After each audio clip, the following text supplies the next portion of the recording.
TGTV వార్తా కథనాలపై విశ్లేషణ కార్యక్రమం మార్నింగ్ న్యూస్ కు స్వాగతం. నేను మీ జల్లి సత్య. ముందుగా రాష్ట్రంలో జరుగుతున్న రాజకీయ పరిణామాలను కనుక పరిశీలించినట్లయితే లగచెర్ల రైతులు మరి ఇక్కడ ప్రభుత్వం మీద విజయం సాధించిండ్రు. ఏదైతే తమ భూములను వదులుకోమని చెప్పి ఫార్మా కంపెనీలకు వ్యతిరేకంగా పోరాటం చేసిన లగచెర్ల రైతులు జైలు పాలైనప్పటికీ కూడా వాళ్ళ మీద పోలీసులతో ఎంత దాష్టీకం చేసినా కూడా మా భూములను మా ప్రాణాలు పోయినా ఇచ్చేది లేదని చెప్పి వాళ్ళు చేసిన న్యాయ పోరాటం ఏదైతే ఉన్నదో దానికి మరి ఇక్కడ తొలి అడుగు పడ్డది. నిన్నటి రోజున లగచెర్ల అకింపేట భూ సేకరణను మరి తాత్కాలికంగా నిలిపివేస్తూ హైకోర్టు స్టే విధించింది. తదుపరి తీర్పు వచ్చే వరకు మరి ఆ భూసేకరణ మీద ఎలాంటి చర్యలు చేపట్టవద్దని చెప్పి కూడా ప్రభుత్వానికి హెచ్చరికలు జారీ చేసిన పరిస్థితిని బట్టి లగచెర్ల గిరిజన రైతులు ఎవరైతే ఉన్నారో వాళ్ళు ప్రభుత్వం మీద మరి సాధించిన తొలి విజయంగా చెప్పవచ్చు. మరి ఆ భూముల కోసం గిరిజన రైతులు ఎస్సీ ఎస్టీ జాతీయ కమిషన్ కు అదేవిధంగా జాతీయ మానవ హక్కుల కమిషన్ వరకు కూడా వెళ్లి ప్రాణాలైన వదులుతాం కానీ భూములు మాత్రం ఇచ్చేది లేదు అని చెప్పి, అందున మన ఫార్మసీ కంపెనీలకు ఎట్టి పరిస్థితిలో భూములు ఇచ్చేది లేదని చెప్పి వాళ్ళు ఏదైతే తేల్చి చెప్పిండ్రో ఆ ఫార్మసీ కంపెనీలను రద్దు చేసుకుంటా కానీ భూసేకరణను మాత్రం వదులుకోనని చెప్పి రేవంత్ రెడ్డి కూడా అదే తరహాలో మరి ఆయన పట్టు వీడలేదు, మంకు పట్టు వీడలేదు. దాంతో మరి ఇక్కడ ఏదైతే ఇండస్ట్రియల్ కారిడార్ ఏర్పాటు చేస్తామని చెప్పి అగ్గింపేట అదేవిధంగా లగచెర్ల భూసేకరణను యథావిధిగా సేకరించడానికి ప్రయత్నం చేసిండు. అంటే ఫార్మా కంపెనీలను రద్దు చేసి ఆ స్థానంలో ఇండస్ట్రియల్ కారిడార్ అన్నాడు. మేము ఇండస్ట్రియల్ కారిడార్ కాదు, ఫార్మా కంపెనీ కాదు, ఎట్టి పరిస్థితుల్లో మా భూములే ఇయ్యము. ఈ రోజు తెలంగాణ ప్రభుత్వం ఏర్పడ్డ తర్వాత మరి ఇక్కడ వలస వెళ్లే మేము అందరం కూడా ఈ రోజు ఆత్మగౌరవంతో బతుకుతా ఉన్నాం. ఈ రోజు మరి ఏదైతే ఆ వ్యవసాయం దండగా అన్న కాడ నుంచి వ్యవసాయం పండగ అయింది. ఈ రోజు ఆ పండగలో మరి మేము రెండు పంటలు పండించుకుంటూ మరి ఇక్కడ మా ఆత్మగౌరవంతో బతుకుతున్నాం. ఎట్టి పరిస్థితుల్లో భూములు ఏమని చెప్పి వాళ్ళు చేసిన పోరాటం కొంతవరకు సఫలీకృతమైంది. వాళ్ళందరికీ కూడా బీఆర్ఎస్ మరి వెన్నుదన్నుగా నిలిచి వాళ్ళను విజయ తీరాల వైపు మరి ఇక్కడ సాగిస్తున్న అంశాన్ని కూడా మనం ఇక్కడ ప్రధానంగా గమనించవచ్చు. మరోవైపు చూసుకున్నట్టయితే ఎద్దేడిసిన విషయం మరి ఇక్కడ రైతేడిసిన రాజ్యం బాగుపడ్డట్టు చరిత్ర లేదని మరి ఇక్కడ 10 సంవత్సరాల పాటు రైతులకు ఎలాంటి లోటు లేకుండా మరి పెట్టుబడి సాయం అందించి మరి అదే విధంగా 24 గంటల కరెంట్ ఇచ్చి సాగు నీరు అందించి మరి ఇక్కడ యూరియా సకాలంలో వాళ్లకు అందుబాటులో ఉంచి నాణ్యమైన విత్తనాలు అందించి రైతుకు వెన్నుదన్నుగా కేసీఆర్ ప్రభుత్వం నిలిస్తే మరి ఇక్కడ కాంగ్రెస్ ప్రభుత్వం వచ్చి రాగానే మరి లాస్ట్ టైం రబీలో పూర్తిగా ఎండబెట్టింది. అదేవిధంగా ఇప్పుడు కూడా సాగునీరు ఇయ్యక మరి రైతులను అరిగోస వెచ్చుకుంటున్న పరిస్థితి. మరోవైపు ఇప్పటివరకు పెట్టుబడి సాయం రాలేదు. మరి ఏదైతే డిసెంబర్ 9వ తేదీని 2 లక్షల రుణమాఫీ చేస్తామని చెప్పిన రేవంత్ రెడ్డి దాన్ని సగంలోనే చాప చుట్టేసిండు. మరోవైపు బోనస్ ఇస్తా అన్నాడు, దాన్ని బోగస్ చేసిండు. 24 గంటల కరెంటుకు మంగళం పాడిండు. మరి ఇక్కడ భూగర్భ జలాల పరిస్థితి చూసుకున్నట్టయితే పూర్తి అడిగంటిపోయి మరి రైతులు మరి ఇక్కడ ఏదైతే తమ పంటలు ఎండిపోతున్న పంటలు చూసి మరి ఆ గుండెలు మండి రోధిస్తున్న తీరు మరి ఇక్కడ రాష్ట్ర వ్యాప్తంగా తెలంగాణ ప్రజలందరినీ కూడా కలిసివేస్తున్న పరిస్థితిని మనం ఇక్కడ ప్రధానంగా గమనించవచ్చు. నిన్నటి రోజున జరిగిన కేబినెట్ సమావేశం వాడి వేడిగా మరి సాగింది. కొడంగల్ నియోజకవర్గ అభివృద్ధి కోసం ఎన్ని వేల కోట్లైనా సరే తీసుకొస్తా అని చెప్పి ఏదైతే రేవంత్ రెడ్డి మరి అక్కడ తన నియోజకవర్గంలో ప్రగల్భాలు పలికిండో మరి అక్కడ ఏదైతే మంత్రివర్గం విస్తరణ మాత్రం కొడంగల్ లిఫ్ట్ ఇరిగేషన్ కు నిధులు ఇవ్వడానికే మరి నీళ్ల మంత్రి ఆబ్జెక్షన్ చెప్పినట్టుగా వార్తలు వెలువడతా ఉన్నాయి. మరి ఏదైతే ఒకటే ప్రాజెక్టుకి ఇవ్వడం కాదు, మరి ఏదైతే గ్రీన్ ఛానల్ ద్వారా సత్వరం నీళ్లు అందించే ప్రాజెక్టులు ఏవైతే ఉన్నాయో వాటి అన్నిటి కూడా ముందు నిధులు విడుదల చేయాలి. ఇప్పటి వరకు 450 కోట్ల నిధులను విడుదల చేయమంటేనే మరి ఇక్కడ ఆర్థిక శాఖ నిధులు విడుదల చేయడమే అని చెప్పి కూడా మరి పూర్తి స్థాయిలో ఏదైతే కరీంనగర్ ఎమ్మెల్సీ ఎన్నికలో పూర్తి స్థాయిలో ఓటమి పాలైందో కాంగ్రెస్ ప్రభుత్వం, దాంతో రేవంత్ రెడ్డి మీద మరి ఇక్కడ మంత్రుల దాడి ప్రారంభమైనట్టుగా నిన్నటి ఏదైతే మంత్రివర్గ సమావేశాన్ని బట్టి మనం అర్థం చేసుకోవచ్చు. మరోవైపు పూర్తి స్థాయిలో ఏదైతే నరేందర్ రెడ్డి గ్రాఫ్ అనేది ముఖ్యమంత్రి సభ తర్వాతనే మరి గ్రాఫ్ పూర్తిగా పడిపోయిందని చెప్పి కూడా ఒకవైపు వార్తలు వెలువడుతున్నాయి. ఎందుకంటే ఆయన వచ్చి మరి ఆయన తరపున పాజిటివ్ ఏదైతే ప్రచారం చేయకుండా నెగిటివ్ ప్రచారం చేసిండు. మరి ఏదైతే రుణమాఫీ పూర్తయిన వాళ్ళు మాత్రమే ఓటేయండి, రైతు భరోసా 12,000 అకౌంట్లో పడ్డ వాళ్ళు మాత్రమే ఓటేయండి, సిలిండర్ 50 లక్షల కుటుంబాలకు ఇస్తున్నాం, మరి ఆ సిలిండర్ అందుకున్న లబ్ధిదారులు అది నిజమైతే ఓటైంది, అబద్ధం అయితే వేయకుండా అని చెప్పి మరి ఇట్లా నానా రకాల బోనస్, మరి ఒకవేళ బోనస్ మీ అకౌంట్లో పడకపోతే వేయకండి అని మరి ఇక్కడ చివరగా కుసమెరుపుగా అసలు నరేందర్ రెడ్డి ఓడిపోయినా మా ప్రభుత్వానికి వచ్చే నష్టమేమి లేదని చెప్పి మరి ఇక్కడ ఏదైతే లబ్ధిదారులను ఏదైతే ఆ ఓటర్లను ఏ విధంగా రెచ్చగొట్టిండు. మీకు 56,000 ఉద్యోగాలు ఇచ్చింది వాస్తవం అయితే ఏంటంటే మరి అదంతా అవాస్తవం. కేసీఆర్ హయాంలో జరిగిన 30,000 ఉద్యోగాలను మీరు ఇచ్చినట్టుగా మ్యానిపులేట్ చేసిరని చెప్పి ఏదైతే పట్టభద్రులు మరి ఏదైతే నిరక్షరాస్యులకు ఏ విధంగా అయితే అబద్ధాలు చెప్తున్నారో పట్టభద్రులకు కూడా మీరు చెప్పే అబద్ధాలను నమ్మలేక మరి ఏదైతే రెఫరెండంగా భావించిండో రేవంత్ రెడ్డికి ఈ ఎన్నికల్లో ఖచ్చితంగా బుద్ధి చెప్పాలని చెప్పి రేవంత్ రెడ్డి ఎఫెక్ట్ పూర్తిగా నరేందర్ రెడ్డి మీద పడ్డదని సుమారు 100 కోట్ల రూపాయలు నష్టపోయినా అని చెప్పి ఆయన కౌంటింగ్ కేంద్రం వద్దనే రోధిస్తూ వెళ్ళిన పరిస్థితిని కూడా మనం ఇక్కడ ప్రధానంగా కావచ్చు. ఇప్పుడు వీళ్ళందరికీ కూడా ఒక అస్త్రం దొరికింది రేవంత్ రెడ్డి మీద, ఇక స్వరం పెంచడానికి అస్త్రం దొరికింది. రేవంత్ రెడ్డి గ్రాఫ్ పడిపోయింది ఒకవైపు, మరి దీపాదాస్ మున్షిని తప్పించి మీనాక్షి నటరాజన్ను తీసుకురావడం, ఆమె లాబింగ్లకు అదేవిధంగా మరి ఇక్కడ ఏదైతే పైరవీలకు తావు లేకుండా చేస్తా అని చెప్పడం, మరి అదేవిధంగా సీనియర్ కాంగ్రెస్ అదేవిధంగా ఎన్నికల ముందు చేరిన వారు ఎన్నికల తర్వాత చేరిన వారు అని చెప్పి 3 విభాగాలుగా విభజించడం, ఇవన్నీ చూస్తూ ఉంటే రేవంత్ రెడ్డికి మరి ఇక్కడ తలనొప్పులు తప్పేట్టుగా లేదు. మరోవైపు మంత్రివర్గ విస్తరణకు సంబంధించి ఎలాంటి నిర్ణయం తీసుకోలేదు. ఎమ్మెల్సీ ఎన్నికలకు సంబంధించి మరి 5 స్థానాలకు ఎన్నికలు జరగబోతా ఉన్నాయి. మరి ఇక్కడ 5 స్థానాలకు ఎన్నికలు జరగబోతున్న తరుణంలో మరి ఇక్కడ 4 కాంగ్రెస్ పోటీ చేయబోతా ఉన్నది. దానికి 3 మాత్రమే బలం ఉన్నది. మరో దానికి మరి ఇక్కడ బీఆర్ఎస్ ఫిరాయింపు ఎమ్మెల్యేల ద్వారా ఓటు వేస్తారా, వాళ్ళది ఒకవైపు 25వ తారీఖున మరి ఇక్కడ సుప్రీంకోర్టులో వాదనలు ఉన్నాయి, దాని మీద తీర్పు తీసుకోబోతా ఉన్నది. ఈ సమయంలో వాళ్ళు మరి ఓటు వేసి వాళ్ళు చేయి కాల్చుకుంటారా అనేది కూడా అనుమానాస్పదంగా ఉన్నది. ఇప్పటికే గూడెం మైపాల్ రెడ్డి నేను బీఆర్ఎస్ మరి ఇక్కడ ఎమ్మెల్యేనే, కాంగ్రెస్ కాదు, కాంగ్రెస్ అదో లౌడల పార్టీ అని చెప్పి మరి ఇక్కడ ఆయన మాట్లాడిన మాటలు సోషల్ మీడియాలో వైరల్ గా మారుతున్న వేళ రేవంత్ రెడ్డి ప్రస్థానం ఇంకా ఎంతకాలం కొనసాగుతుంది అనేది డౌట్ గా మారింది. నిన్న రోజున శ్రీధర్ బాబు గారు ప్రెస్ మీట్ పెట్టి మరి ఇక్కడ ఏదైతే కరీంనగర్ ఉప ఎన్నికకు ఏదైతే ఎమ్మెల్సీ ఎన్నికకు సంబంధించి అది బీఆర్ఎస్ మరి ఇక్కడ ఏదైతే బీజేపీ ఏకమైన అని చెప్పి తమ అశక్తతను తమ అసమర్థతను కప్పిపుచ్చుకునే ప్రయత్నం చేసిండు. కానీ పూర్తి స్థాయిలో బీజేపీ గెలవడానికి రేవంత్ రెడ్డి కారణం అని చెప్పి కూడా సోషల్ మీడియాలో ఆయన మాట్లాడిన మాటలు పెద్ద ఎత్తున వైరల్ గా మారుతా ఉన్నాయి. ఆయన మాట్లాడిన మాటలకు బీజేపీ ఏ విధంగా లాభించిందని కూడా విశ్లేషకులు చెప్తున్న పరిస్థితిని కూడా మనం ఇక్కడ ప్రధానంగా గమనించవచ్చు. ఇక మొన్నటి రోజున ఏదైతే కుంభమేళాకు వెళ్లి తిరిగి వస్తూ వారం క్రితం మరి ఏదైతే అక్కడ ప్రమాదానికి గురైనో ఆ ప్రమాదానికి గురైన వాళ్ళలో 2 ఇక్కడ చూసుకున్నట్టయితే సాగర్ అనే యువకుడు మరి ఆయనకు పూర్తి స్థాయిలో ఏదైతే న్యూమరికల్ ఎఫెక్ట్ అయింది, ఏదైతే ఆయన నరాలు మెడ నరాలు పూర్తిగా దెబ్బతిని దానికి సంబంధించి ఆయనకు మంతని ప్రెస్ భవన్ అధ్యక్షుడట ఆయన సివిఆర్ రిపోర్టర్ బజరంగ దళ్ పెద్దపల్లి జిల్లా సహా సమోజకు మీరాల సాగర్ మరి కుటుంబ సభ్యులతో కలిసి గత నెలలో జరిగిన కుంభమేళా పుష్కరాలను ముగించుకుని తిరుగు ప్రయాణంలో కారు యాక్సిడెంట్ లో తీవ్రంగా గాయాలు కావడంతో నాగపూర్ హాస్పిటల్లో మరి ఇక్కడ చికిత్స పొందుతా ఉన్నాడట. సాగర్ నాగపూర్ హాస్పిటల్లో ఈయనకు ఆల్రెడీ ఎస్టిమేషన్ వేసి ఇచ్చిండు.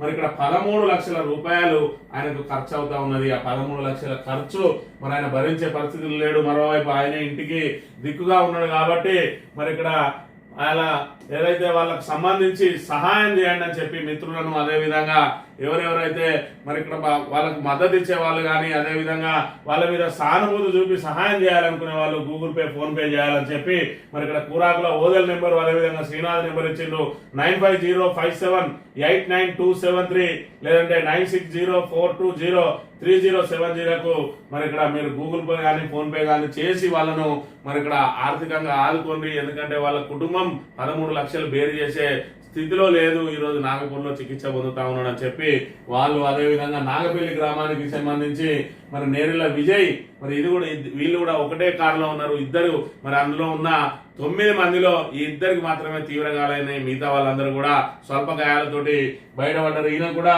మరి 7-8 లక్షల రూపాయలు ఖర్చు అవుతున్నాయట.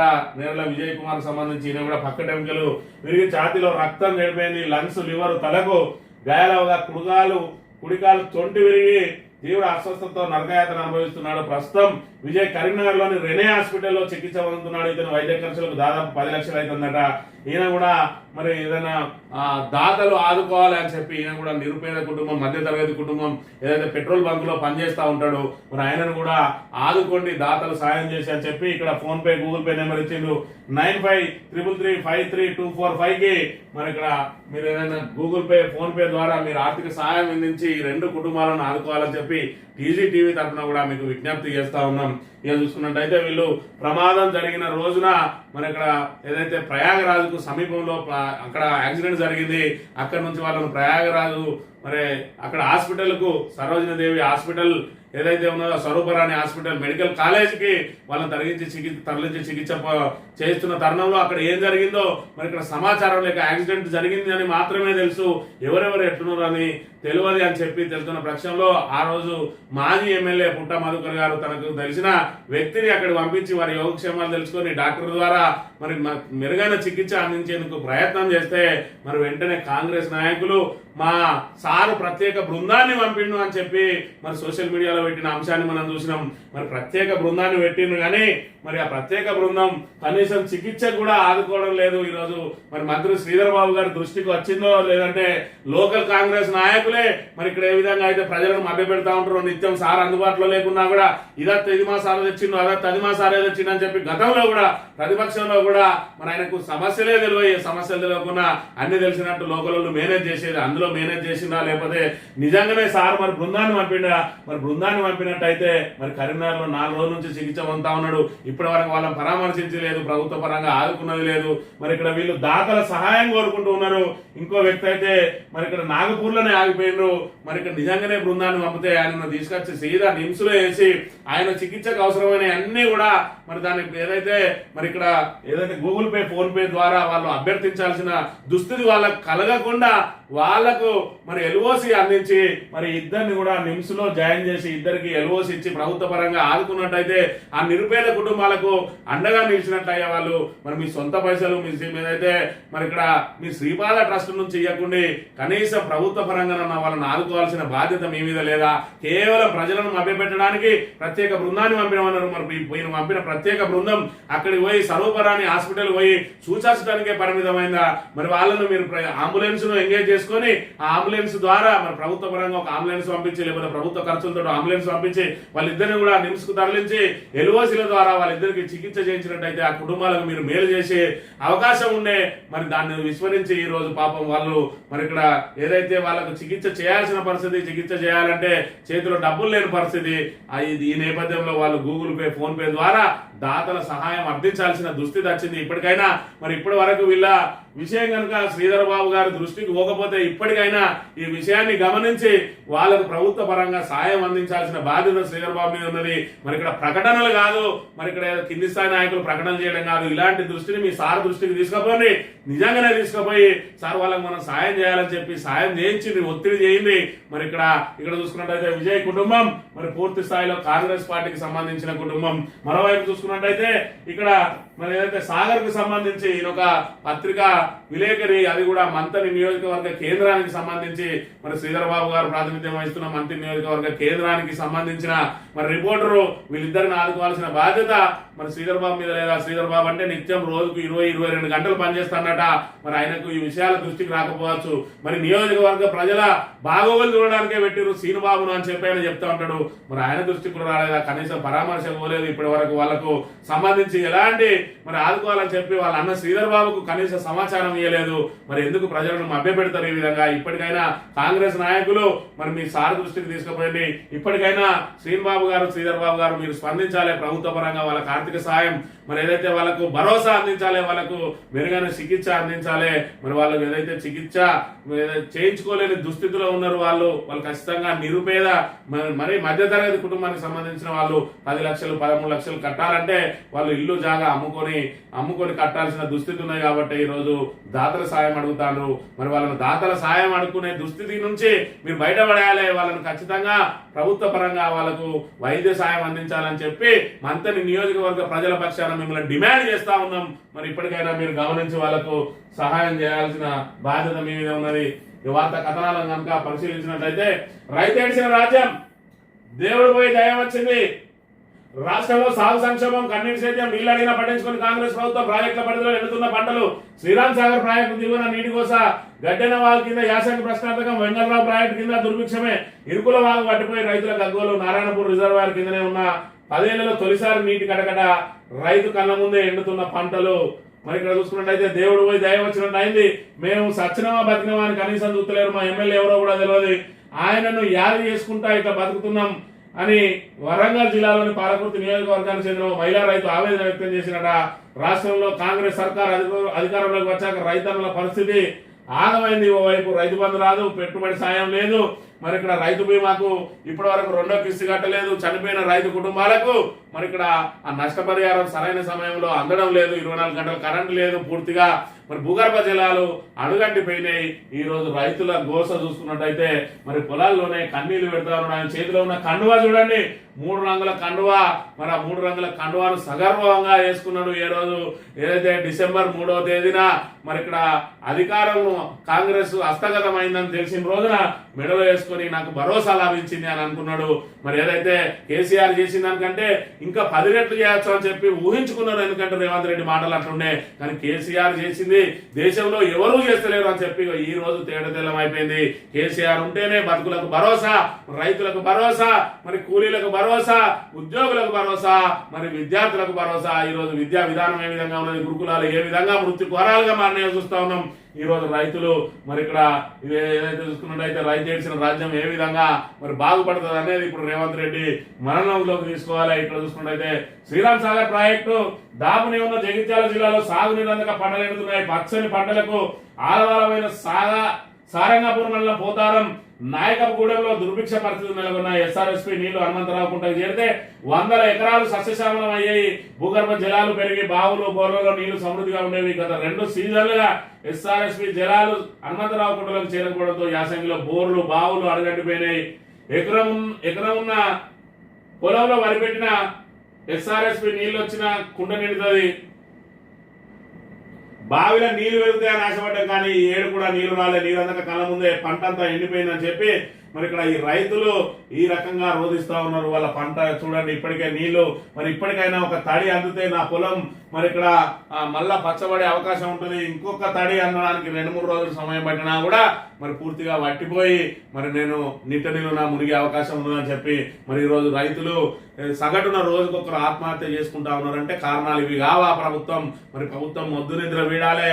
ఇప్పటికైనా కుట్రలు కుతంత్రాలు కక్ష సాధింపుల కోసం రైతుల ప్రాణాలను ఫలంగా పెట్టి వాళ్ళ పంటలను ఫలంగా పెట్టి ఏదైతే కాళేశ్వరం ప్రాజెక్టు మీద కుట్రలు అన్ని బీఆర్ఎస్ గత ప్రభుత్వం బీఆర్ఎస్ ప్రభుత్వం మీద బురద చల్లడానికి మరి కాళేశ్వరం మీద కుట్రలు అన్ని ఏదైతే ఒక పిల్లర్ గుంగిందో ఆ మేడిగడ్డ మొత్తం పూర్తిగా కూలిపోయిందని ప్రచారం చేసి అన్నారం గేట్లెత్తేసి సుందీల గేట్లెత్తేసి గోదావరిని ఎడారిగా మారిస్తే ఫలితం ఏ విధంగా ఉన్నదనేది ప్రజలు మరి గమనించాలి. ఇప్పటికి కూడా కాంగ్రెస్ కళ్ళబొల్లి మాటలు ఇంకా నమ్మడం కాకుండా ఖచ్చితంగా మనం కాంగ్రెస్ మీద తిరగబడాలి. ఎమ్మెల్సీ ఎన్నికల్లో ఏ విధంగా అయితే కాంగ్రెస్ కు బుద్ధి చెప్పిండ్రో మరి ఇక్కడ కాంగ్రెస్ నాయకులు ఏదైతే జనాల్లోకి వస్తే ఖచ్చితంగా గల్లాలు బట్టి నిలదీయాలి. అప్పుడే మనకి ఇక్కడ వాళ్ళు ఏదైతే కక్ష సాధింపుల కోసం, కుట్ర కోసం, బురద జల్లే కార్యక్రమాల కోసం, రాజకీయాల కోసం ఏ విధంగా అయితే రైతులను మరి ఇక్కడ వాళ్ళ పంటల పొలాలను ఫలంగా పెట్టి ఎండబెట్టి ఈ రోజు వేడుక చూస్తా ఉన్నారో అవన్నిటికీ మనం మంగళం ఆడాలంటే ఖచ్చితంగా వాళ్లకు గ్రామాల్లోకి రాకుండా తరిమి కొట్టాల్సిన అవసరం ఉన్నదనే విషయాన్ని కూడా మనం ఇక్కడ ప్రధానంగా గమనించాలి. ఇప్పటికి రాలిన మట్టి పూలు 442 మంది అట. అన్నదాత బలవన్మరణం, దిగబడులు రాక రుణభారం మనస్తాపంతో పురుగుల మంది ఆయన ముత్తాన్నపేట రైతు అట.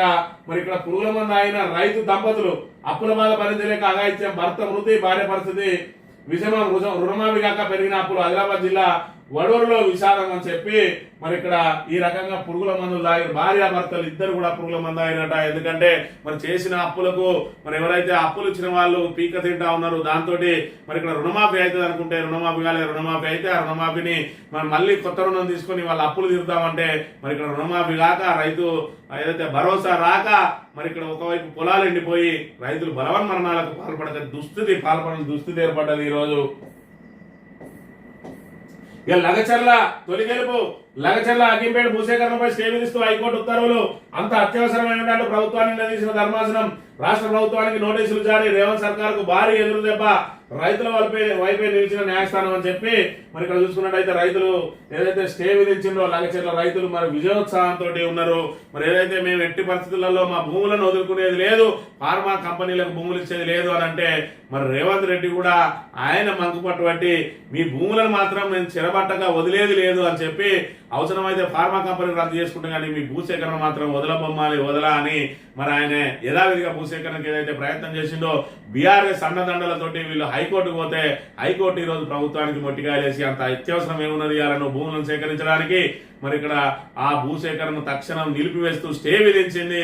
మరి లగచర్ల రైతులను చూసుకున్నాం ఎంత పెద్ద ఎత్తున మరి అది గిరిజనులను ఏ విధంగా హింసించిండ్రు, ఆ ఇష్యూ ఎంత పెద్దదైంది, ఆ చివరికి ఢిల్లీ వరకు చేరింది. జాతీయ మీడియా ఛానల్ కూడా ప్రత్యేక దృష్టి పెట్టిండ్రు లగచర్లలో ఇదేం అన్యాయం అని చెప్పి మరి ఇక్కడ కాంగ్రెస్ ప్రభుత్వం చేస్తున్న దాష్టికాన్ని మరి ఇక్కడ దేశవ్యాప్తంగా అందరూ మేధావులందరూ కూడా దీన్ని వ్యతిరేకించిన పరిస్థితి మనం చూస్తున్నాం. చివరకు బీఆర్ఎస్ అండదండలతోటి మరి ఇక్కడ రైతులు ప్రభుత్వం మీద తొలి విజయం సాధించిండ్రు. దాంతో మరి ఇక్కడ రేవంత్ సర్కార్ కు మరి పెద్ద ఎత్తున పరాభవం తప్పలేదనే విషయాన్ని కూడా మనం ఇక్కడ ప్రధానంగా గమనించాలి.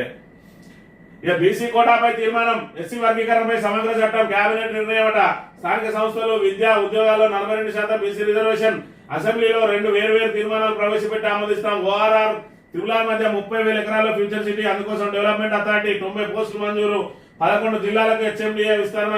మహిళా శక్తి పాలసీకి ఆమోదం. టీటీడీ తరాలు యాదగిరి లక్ష్మీ నరసింహస్వామి బోర్డు ఏర్పాటు. కేబినెట్ నిర్ణయాలు. మంత్రులు పొంగినేటి పొన్నం వెల్లడి. మరి ఇక్కడ పొంగులేటి శ్రీనివాసరెడ్డి పాపం చూసుకున్నట్టయితే ఈయన ఫేస్ లో కలే లేదు. మరి ఇప్పటి వరకు పాపం ఆయన కనబడతలేడు. ఏదో నిన్న రోజున కూడా ఆయన ముక్తసరి సమాధానాలు ఇచ్చుకుంటా పూర్తిగా సైలెంట్ అయిపోయినట. ఎందుకే సైలెంట్ అని అంటే ఈ మునిగిపోయే నావలో నేనెందుకు మొత్తం మీదేసుకోవాలి, ఇప్పటి వరకు నెంబర్ 2 అని చెప్పుకోండి. ఎందుకంటే కాంగ్రెస్ కి ఇంకో 10 సంవత్సరాల పాటు ఫ్యూచర్ ఉంటాయి కావచ్చు. మరి ఇక్కడ రేవంత్ రెడ్డిని తప్పిస్తే నెక్స్ట్ నేనే సీఎం అవుతా, ఎందుకంటే పూర్తి స్థాయిలో అందరికీ పెట్టుబడి పెట్టగలిగే శక్తి నాకేమున్నది అని చెప్పి ఏదైతే సంకలు గుద్దుకున్నాడో ఇవాళ చూసుకున్నట్టయితే కాంగ్రెస్ లో ఒంటరైపోయిండు. మీనాక్షి నటరాజన్ వచ్చిన తర్వాత అయితే వీళ్ళ పరిస్థితి ఆగమే గోచరంగా మారింది. మరి ఏదైతే senior Congress, junior Congress, sub junior Congress అని చెప్పి 3టిగా విభజించింది. మరి జూనియర్ కాంగ్రెస్ కిందకి వస్తాడు, ఎందుకంటే ఎలక్షన్ల ముందు చేరిండు కాబట్టి. మరి ఇక్కడ సీనియర్ కాంగ్రెస్ అంటే పొన్నం ప్రభాకర్ లాంటి వాళ్ళు సీనియర్ కాంగ్రెస్ కి ఎందుకు వేస్తారు. మరి ఇక్కడ చూసుకున్నట్టయితే రేవంత్ రెడ్డి కూడా జూనియర్ కాంగ్రెస్ లో భాగమే కాబట్టి మరి ఇక్కడ రేవంత్ రెడ్డిని తప్పించిన ఇప్పుడు సీనియర్ కాంగ్రెస్ కి అవకాశం ఉంటుంది, నీలాంటి వాళ్ళకి అవకాశం ఉన్నది ఒకటి. రెండోది కాంగ్రెస్ కు సంబంధించిన ఎమ్మెల్యేలు అందరూ కూడా ఈయన మీద మరి ఇక్కడ పెద్ద ఎత్తున ఆరోపణలు చేసి భూ ఆక్రమణ ఆరోపణలు, భూ కబ్జా ఆరోపణలు చేయడంతో పాటు మరి ఈయన మీద తిరుగుబాటు జెండా ఎగరవేయడంతో ఈయన సైలెన్స్ కాక తప్పలేదు. ఇప్పటి వరకు మరి ఇక్కడ బాంబులు వెళ్తాయని చెప్పి ఏదైతే మరి సియోల్ పర్యటన పోయిండో అక్కడ నుంచి బాంబులు వెళ్తాయని చెప్పి బాంబుల మంత్రిగా మారిండు. మరి షేర్ పటాక కూడా పేలకుండా ఆయన మరి తుస్సు అన్న ఈయన మాటలన్నీ కూడా తుస్సు అన్న ఈయన ఒక జోకర్ గా మారిండు. దాంతో ఈయన పరువు ప్రతిష్ట పూర్తిగా దెబ్బతిన్నది. ఒకవైపు ఐటీ దాడులు, మరోవైపు ఈడీ దాడులు. మరి ఇక్కడ వాళ్ళ కొడుకు కోట్ల రూపాయల వాచీలు తెచ్చిందని చెప్పి కస్టమ్స్ దాడులు ఇన్ని జరుగుతా ఉన్నా ఈయన మీద మరి కేసులు ముందుకు సాగకపోవడానికి కారణం ఈయన బీజేపీ తోటి అటాచ్మెంట్ ఉన్నాడని చెప్పి. మరి అందుకే మరి ఈయన బీజేపీ తోటి అటాచ్మెంట్ ఉన్నాడు, రేపటి రోజున ప్రభుత్వాన్ని కూల్చేసి మరి ఈయన కట్టప్పగా మారుతాడా అని చెప్పి మరి ఈయనను విరిచేయాలని చెప్పి రేవంత్ రెడ్డి కూడా ప్రయత్నం చేసినట. అందులో భాగంగానే ఆ 10 మంది ఎమ్మెల్యేలకు ప్రోత్సాహం ఇచ్చి ఈయన మీద ఆరోపణలు చేయించి ఈయనను ఇరిసి పక్కకు వారేసిందని కూడా ఒక మన ప్రచారం సాగుతా ఉన్నది. ఏదేమైనా రేవంత్ రెడ్డి పరిస్థితి, పొంగులేటి శ్రీనివాసరెడ్డి పరిస్థితి, ఇద్దరు పరిస్థితి కూడా ఈ జూనియర్ కాంగ్రెస్ వాళ్లకు మరి ఇక్కడ మింగునోడనే అంశాలే ఇక్కడ ముందుకు సాగుతా ఉన్నాయి. రాబోయే రోజులలో ఈయన మంత్రి పదవి ఊసిపోయినా ఆశ్చర్యం లేదు, మరి ఇక్కడ రేవంత్ రెడ్డి స్థానం మారినా ఆశ్చర్యం లేదు. ఆయన సీటు తిరగడానికి, చింపడానికి మంత్రులందరూ సిద్ధంగా ఉన్నారనే విషయాన్ని మనం ఇక్కడ ప్రధానంగా గమనించాలి. ఇక్కడ చూసుకున్నట్టయితే 42% బీసీ రిజర్వేషన్ తో పాటు విద్యా ఉద్యోగాల్లో కూడా స్థానిక సంస్థలతో పాటు విద్యా ఉద్యోగాల్లో కూడా ఇస్తారట. నువ్వు విద్యా ఉద్యోగాలే కాదు చట్టసభల్లో కూడా ఇస్తా అంటావు, ఎందుకంటే నిర్ణయాధికారం నీ చేతిలో లేదు. కేవలం ప్రకటన చేసి మరి బీసీలను మోసం చేయడానికే తప్ప దీన్ని అమలు చేసే అంత శక్తి నీ దగ్గర అంటే లేదు. మరి ఇక్కడ కేంద్రంలో పార్లమెంట్ ఆమోదం పొందుతూనే 42% అమలయ్యే అవకాశం ఉన్నదని తెలిసి కూడా మేనిఫెస్టోలో పెట్టారు. మన మేనిఫెస్టోలో పెట్టిన వాళ్ళు అమలు చేయించాల్సిన బాధ్యత వీళ్ళ వినే ఉంటది. దాన్ని మభ్యపెట్టడానికి ఇప్పుడు విద్యా ఉద్యోగాలు కూడా పెడతా ఉంటాను. విద్యా ఉద్యోగాలలో పెట్టాలన్నా, స్థానిక సంస్థలు పెట్టాలన్నా పార్లమెంటులో చట్టం తేవాలి. పార్లమెంట్ లో చట్టం తేవాలంటే నీకున్నది 99 మంది, 570 మందిలో నీ 99 మందితో ఏ విధంగా చట్టం తేగలుగుతావు, ఈ రోజు బీసీ ప్రజలకు ఏ విధంగా న్యాయం చేయగలుగుతావు. మరోవైపు నిన్న రోజున శ్రీధర్ బాబు చెప్తాడు 42% అమలు చేసినాకనే ఎన్నికలు పెడతా అంటాడు. 42% అమలు చేసినాకనే ఎన్నికలు పెడతా అంటే మరి ఇక్కడ నీ ప్రభుత్వం ఏదైతే సమయం అయిపోయే వరకు కూడా నీకు చట్టం తెచ్చే అవకాశం లేదు, అంటే నువ్వు ఎలక్షన్ పెట్టే అవకాశం లేదు. కేవలం మరి మభ్య పెట్టి ఏదైతే తెలంగాణ ప్రజలను మభ్యపెట్టి బీజేపీ మీద బురద జల్లి మరి ఇక్కడ వాళ్ళు ఒప్పుకుంటలేరు, మేము ఒప్పుకున్నాం అని చెప్పడానికి ప్రయత్నం చేస్తాం. అవసరమైతే చట్టసభల్లో కూడా 42% అమలు చేయాలన్నా అని తీర్మానం కూడా చేస్తావు. ఎందుకంటే నువ్వు ఇచ్చేది కాదు, సచ్చేది కాదు, నీ చేతిలో లేదు కాబట్టి ఇచ్చేటోడు ఎవడో అయితే ఎన్నైనా అడగచ్చు అన్న దానికి ఈ కాంగ్రెస్ నిదర్శనం అనే విషయాన్ని మనం ఇక్కడ చూడవచ్చు. ఇక సీఎం వర్సెస్ మంత్రులు, కొడంగల్ లిఫ్ట్ అంచనా వ్యయం పెంపుపై క్యాబినెట్ లో వాడివేడి చర్చ. సీఎం ప్రతిపాదనకు నీళ్ల మంత్రిను మిగిలిన ప్రాజెక్టులు ఎండబెట్టి ఒక్కదానికి నిధులు ఇస్తామన్న మంత్రులు ఆల్రెడీ ప్రారంభమైంది.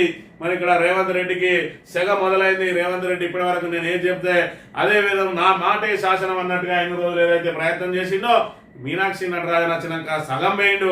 మరి ఇక్కడ నిన్నటి ఎమ్మెల్సీ ఎన్నికల ఫలితంతో పూర్తి స్థాయిలో రేవంత్ రెడ్డి మరి ఇక నీకు ఏదైతే సీటు దిగడానికి వేలాయరా అన్నట్టుగా మరి ఇక్కడ మంత్రులందరూ కూడా ఏదైతే ధిక్కార స్వరం వినిపించబోతా ఉన్నారు. మరి కొడంగల్కు ఎన్ని వేల కోట్లైనా తీసుకొచ్చి నేను అభివృద్ధి చేస్తా అన్నాడు. మరి ఇక్కడ కొడంగల్ లిఫ్ట్ అంచనా వ్యయం పెంచితేనే నీళ్ల మంత్రి గుస్సా అయిందట. ఎట్లా పెంచుతావు నువ్వు? అదే విధంగా ఒక్క కొడంగల్కి ఎట్లిస్తావు? ఏదైతే ఇప్పుడు తక్షణం నీళ్ళిచ్చే ప్రాజెక్టులు ఏవైతే ఉన్నాయో వాటికి గ్రీన్ ఛానల్ ద్వారా విడుదల చేయాలి నిధులు. మరి మేము ప్రతిపాదన పంపితే అక్కడ ఆర్థిక మంత్రి డబ్బులు ఇవ్వడం లేదు. మరి ఇక్కడ నీ దానికి మేమెందుకు ఆమోదం పొందుతుంది, ఎందుకు ఆమోదిస్తామని చెప్పి కేబినెట్ లో వాడి వేడి చర్చ సుమారు 7-8 గంటల పాటు మరి చర్చలు జరిగినాయి అని చెప్తున్న పరిస్థితి మనం చూడవచ్చు. ఇక ముచ్చటగా 38వసారి ఢిల్లీకి సీఎం ఎమ్మెల్సీ అభ్యర్థుల ఖరారుపై చర్చించేందుకు 38వసారి, మన 37వసారి పోయినప్పుడే అడుగుతారు అనుకున్నారు. ఏదైతే ఎమ్మెల్సీ దానికోసం అన్నారు. మళ్ళీ 38వసారి మళ్ళీ ఒక పత్రం పట్టుకొని పోయి ఎవరో ఒక కేంద్ర మంత్రిని కలిసి వస్తాడు. ఈయన పోయేది కాంగ్రెస్ నాయకులను ప్రసన్నం చేసుకోవడానికో లేకపోతే ఢిల్లీకి మూటలు మోయడానికో. కానీ మరి బయట మాత్రం తెలంగాణ సమాజానికి పిఆర్ స్టంట్లు ఏ విధంగా ఉంటాయంటే మేము నిధుల సేకరణ కోసం అనేక సార్లు మంత్రుల చుట్టూ తిరిగినాం, మా ఇగోను కూడా ఇడిచిపెట్టి తిరిగినాం అంటాడు. కేవలం అధికారిక పర్యటన కోసం, ఏదైతే ప్రభుత్వ ఖర్చుల ద్వారా వెళ్ళడం కోసం అక్కడ మంత్రులను కలిసి ఒక పేపర్ ఇచ్చి దాన్ని అధికారిక పర్యటనగా రాసుకొని మరి అక్కడ మాత్రం కాంగ్రెస్ పనుల కోసం, కాంగ్రెస్ నాయకుల ప్రసన్నం చేసుకోవడం కోసం వెళ్తారనే విషయాన్ని మనం ఇక్కడ చూడాలి. ఇక రేవంత్ వచ్చారు, ఓడించారు. ముఖ్యమంత్రి పర్యటన ముందు జోష్ మీద ఉన్న నరేందర్ రెడ్డి సీఎం ప్రచారం తర్వాత ఎమ్మెల్సీ ఫలితం తారుమారు. కాంగ్రెస్ మంచి చేస్తేనే ఓటు వేయాలన్న గొప్ప ముంచింది. నరేందర్ రెడ్డి ఓటమిపై ఆయన అంచనల మండిపాటు. నరేందర్ రెడ్డి మొదటి నుంచి ఎమ్మెల్సీగా పోటీ చేస్తా అని చెప్పి కాంగ్రెస్ అవకాశం ఇచ్చినా ఇవ్వకున్నా అవసరమైతే ఇండిపెండెంట్ గానైనా పోటీ చేస్తా, ఎందుకంటే నా కర్మాగారం ఏదైతే ఉన్నదో విద్యా కర్మాగారం నా దగ్గర నుంచి వెళ్ళిన వాళ్ళే అనేక మంది పట్టభద్రులు ఉన్నారు, వాళ్ళ ఫాదర్స్ ఉన్నారు, మరి వాళ్ళ ఏదైతే పేరెంట్స్ ఉన్నారు, వీళ్ళందరూ కలిసి మనిషికి మళ్ళొక్క ఓటు వేయించినా కూడా నేను అనూహ్యంగా గెలుపు నాకు తప్పది అని చెప్పి మరి పట్టభద్రుల ఎమ్మెల్సీ స్థానం కోసం అనేక నెలల నుంచి ప్రయత్నం చేస్తా ఉన్నాడు. చివరికి కాంగ్రెస్ టికెట్ దక్కించుకున్నాడు. మరి వాళ్ళకు వీళ్ళకు ఇన్ని డబ్బులు ఇచ్చి మరి ఒక్క మంత్రికే 30 కోట్ల రూపాయలు ఇచ్చిందట పాపం టికెట్ కోసం.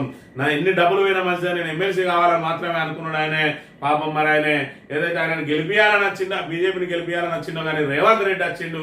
రేవంత్ రెడ్డి రావడంతో నరేందర్ రెడ్డి ఓటమి ప్రారంభమైంది. మరి ఆయన మాట్లాడిన మాటలు మరి ఇక్కడ రైతు భరోసా రాకపోతే ఓటేయకుంది, మరి సిలిండర్ రాకపోతే ఓటేయకుంది, రుణమాఫీ కాకపోతే ఓటేయకుంది, బోనస్ రాకపోతే ఓటేయకుండా అంటే మరి ఏదైతే ఉద్యోగాలు ఇవ్వకపోతే ఓటేయకుండా అంటే అందరు కూడా ఓటేయకురి అన్న మాటనే నమ్మి ఎవరు కూడా ఓటేయలేదు. మరి ఇంకా దానికి పైపెచ్చు ఈయన ఓడిపోయినా మాకు వచ్చే నష్టం లేదని ఏదైతే అన్నారో మరి కాంగ్రెస్ కార్యకర్తలు కూడా ఆయనకు ఓటేయకుండా మరి ఇక్కడ బీజేపీ వైపు మొగ్గు చూపిరు, లేదంటే హరికృష్ణ వైపు మొగ్గు చూపిరు అనే విషయం ఇక్కడ స్పష్టమవుతా ఉన్నది. మరి అప్పటి వరకు గెలుపు ధీమాతో ఉన్న వాళ్ళు రేవంత్ రెడ్డి వెళ్ళిపోగానే ఓటమిని అంగీకరించిందని చెప్పి పెద్ద ఎత్తున మరి సోషల్ మీడియాలో ఒక మరి ప్రచారం ప్రారంభమైంది. దాంతో నరేందర్ రెడ్డికి మెడ కురిపడ్డది.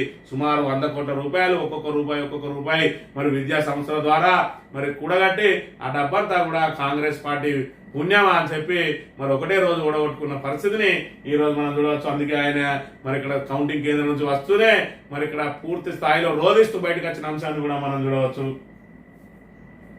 ఇక ప్రమాదం అని తెలిసి ఎస్ఎల్బీసీపై హెచ్చరికలను పెడచెవిన పెట్టిన సర్కార్ 2020లోనే టన్నల్ ప్రాంతం డేంజర్ జోన్ గా గుర్తింపు. సొరంగంలోని 13.9 కిలోమీటర్ల ప్రాంతంలో నేల బలహీన దృఢత్వం లేదని హెచ్చరించిన అంబర్గర్ టెక్ ఏజీ సంస్థ నీటి ఊట ఉన్నదని తేల్చిన సిస్మిక్ అంచనా నివేదిక. 5 ఏళ్ల నాటి హెచ్చరికల్ని బేఖాతరు చేసిన సర్కార్ నివేదికను తొక్కిపెట్టి సొరంగం పనులు కొనసాగింపని చెప్పి మరి ఎస్ఎల్బీసీకి సంబంధించి 2019లో మరి పనులు మందగించినాయి. 2020 అప్పుడు కోవిడ్ ద్వారా కూడా పనులు మందగించినాయి. ఆ తర్వాత చూసుకున్నట్టయితే నీటి కూడా ఎక్కువ అవుతున్న తరుణంలో మరి బీఆర్ఎస్ సర్కార్ ఆ పనులను ఆపేస్తే మరి ఇక్కడ మేము ఉన్నాం మన పోటు మొగళ్ళం అని చెప్పి రేవంత్ రెడ్డి వచ్చులే మరి టకా పనులు పూర్తి కావాలని చెప్పి దానికి మరి ఎలాంటి రక్షణ చర్యలు తీసుకోకుండా ఎలాంటి నిపుణుల సలహాలు తీసుకోకుండా మరి గతంలో ఉత్పన్నమైన మరి ఏదైతే ఇబ్బందులు ఏంటి ఆ ఇబ్బందులను ఏ విధంగా అధిగమించాలని చెప్పి కనీస ప్రణాళికలు లేకుండా పనులు ప్రారంభించి ఈ రోజు 8 మంది సజీవ సమాధి అయితే 13 రోజులైనా కూడా ఇప్పటి వరకు మృతదేహాల ఆచూకీ కనిపెట్టడంలో ప్రభుత్వం విఫలమైంది. చివరికి కేరళ నుంచి మరి ఇక్కడ కేడవర్ డాగ్స్ తీసుకొచ్చినట రెస్క్యూ ఆపరేషన్ కు కేరళ నుంచి తరలింపు దోమలపెట్టకు కేంద్ర హోంశాఖ బృందం ఇంకా తెలియని 8 మంది కార్మికుల జాడ సంక్లిష్టంగా మారిన సహాయక చర్యలు చెప్పి సొరంగంలోకి కేడవర్ డాగ్స్ తోటి మరి ఇక్కడ రెస్క్యూ ఆపరేషన్ కోసం కేరళ నుంచి వచ్చిందట. కేంద్ర హోంశాఖ బృందం వస్తుంది అంటే రాష్ట్ర ప్రభుత్వానికి కనీసం వాళ్ళను ఏదైతే రక్షణ చర్యల ద్వారా వాళ్ళకి ఇబ్బందులు కలగకుండా ఏర్పాట్లు చేయడంలో విఫలమైన రాష్ట్ర ప్రభుత్వం వాళ్ళ మృతదేహాల వెలికితీతలో కూడా విఫలమైంది. దాంతో కేంద్ర హోంశాఖ బృందం ఈ రోజు మళ్ళీ దాన్ని అయితే రాష్ట్రంలో అడుగుపెట్టి ఎస్ఎల్బిసిలో ఉన్న వాళ్ళ మృతదేహాల ఆచూకీ కనిపెట్టడానికి నడుము బిగించిన అంశాన్ని మనం చూడవచ్చు. ఇంటర్ పేపర్ లీక్ ఫోన్ లో ఫోటో తీసి పంపాలని అనుమానం పరీక్ష కేంద్రానికి వచ్చిన నిర్మల్ ఏఎస్పీ సిబ్బంది స్క్వాడ్ మొబైల్స్ స్వాధీనం విచారణ కోసం టానాకు తరలింపు. నిర్మల్ జిల్లా కడెం ప్రభుత్వ జూనియర్ కళాశాలలో ఇంటర్ ద్వితీయ సంవత్సరం విధులు నిర్వహిస్తున్న సిబ్బంది ప్రశ్నాపత్రాన్ని ఫోటోలు తీసి బయటకు పంపి జవాబులు తయారు చేయించి కొంతమంది విద్యార్థులకు అందించారనే ఆరోపణలు వెలువెత్తాయి. Kadem incharge SI Shankar Khanapur CI Saidarao పరీక్ష కేంద్రాన్ని చేరుకొని నిర్మల్ ఏఎస్పీ రాజీవ్ మీనాకు సమాచారం ఇచ్చారట. ఇంటర్ పేపరు మరి ఇక్కడ వాళ్ళ ఉన్న సిబ్బందే లీక్ చేసిండు అని చెప్పి మరి ప్రాథమికంగానైతే ఒక అంచనాకు వచ్చిండు. మరి నిప్పులేందో పొగరాదన్నట్టు మరి ఇక్కడ పంపిందా లేదా అని విచారణ చేస్తా ఉన్నారట. మొత్తానికి మరి కంచే చైన్ వేస్తా అన్నట్టు మరి పరీక్షలు నిర్వహించే సిబ్బందే మరి ఇక్కడ పేపర్ లీకులకు పాల్పడితే ఇంకా దాన్ని అరికట్టేది ఎవరు? మరి ఈ రకంగా ఇంత అవినీతి చోటు చేసుకుంటున్న అంశాన్ని కూడా మనం చూడవచ్చు. ఇక కేసీఆర్ టాస్క్ సూపర్ హిట్ ఉపాధి లక్ష్యంగా తెలంగాణ స్కిల్ నాలెడ్జ్ అకాడమీ ఏర్పాటు పారిశ్రామిక అవసరాలు తీర్చేందుకు 2014లో అంకురార్పణ. అధికారంలోకి రాగానే ప్రారంభించిన కేసీఆర్ ప్రభుత్వం 15 వ్యవధిలో 9,84,000 మందికి ప్రయోజనం. పాలసీ రిపోర్ట్ లో ప్రశంసలు కురిపించిన నీతి ఆయోగ్. కేసీఆర్ ప్రభుత్వ దార్శనికతకు ఇదే నిదర్శనం అని చెప్పి మరి ఇక్కడ చూసుకున్నట్టయితే Telangana academy of skill and knowledge Telangana academy TASK Telangana academy of skill and knowledge అని చెప్పి Telangana academy of skill and knowledge centre task అంటారు దాన్ని TASK. ఆ టాస్క్ ను మరి 2014లో ప్రారంభించిండు. ఏదైతే ఇప్పుడు స్కిల్ డెవలప్మెంట్ కోసం స్కిల్ యూనివర్సిటీ ఏర్పాటు చేస్తాం నా కళల ప్రాజెక్టు అని చెప్పి ఏదైతే రేవంత్ రెడ్డి అదేవిధంగా శ్రీధర్ బాబులు పదే మరి ఇక్కడ స్కిల్ సెంటర్ ను ఏర్పాటు చేస్తేనే మరి ఇక్కడ పారిశ్రామిక అవసరాలు తీరుతాయి అంటే కొత్తగా కాంగ్రెస్ ప్రభుత్వం ఇప్పుడే కనిపెట్టింది అన్నట్టుగా చేస్తా ఉన్నారు. ఆల్రెడీ టాస్క్ 2014లో పెట్టిండు కేసీఆర్. మరి ఏదైతే స్కిల్ యూనివర్సిటీ అని ఏదైతే చెప్తా ఉన్నారో మరి ఇక్కడ ఆల్రెడీ ఇక్కడ Telangana academy of skill knowledge అని చెప్పి Telangana academy of skill knowledge అని చెప్పి టాస్క్ కేంద్రాన్ని ఏర్పాటు చేసి 10 సంవత్సరాల పాటు మరి బ్రహ్మాండంగా నడిపించిండు. 9,84,000 మంది దాని ద్వారా శిక్షణ పొందిందట. 34-35 మందికి ఆల్రెడీ ఉద్యోగాలు వచ్చినాయి. మిగతా వాళ్ళు స్వయం ఉపాధి ద్వారా ముందుకు సాగుతా ఉన్నారు పారిశ్రామిక అవసరాల కోసం. మరి ఇక్కడ ఎప్పుడో ఏర్పాటు చేసిండు. మరి 10-11 సంవత్సరాల క్రితమే మరి ఇక్కడ ఆల్రెడీ కేసీఆర్ ఏర్పాటు చేస్తే ఇప్పుడు తెలంగాణ కోసం మేమే కొత్తగా కనిపెట్టిన స్కిల్ యూనివర్సిటీ అన్నట్టుగా మరి ఇక్కడ రేవంత్ రెడ్డి ప్రచారం చేసుకుంటున్న పరిస్థితిని అయితే మనం చూడవచ్చు. ఆ స్కిల్ నాలెడ్జ్ ఏదైతే టాస్క్ ను మరింత విస్తరించే క్రమంలో భాగంగా కొత్తగా ఏర్పాటు చేసినట్టు దానికి ఎంత మరి ఇక్కడ PR స్టంట్లు పెట్టుకున్నారో మనం అయితే చూసిన విషయమే.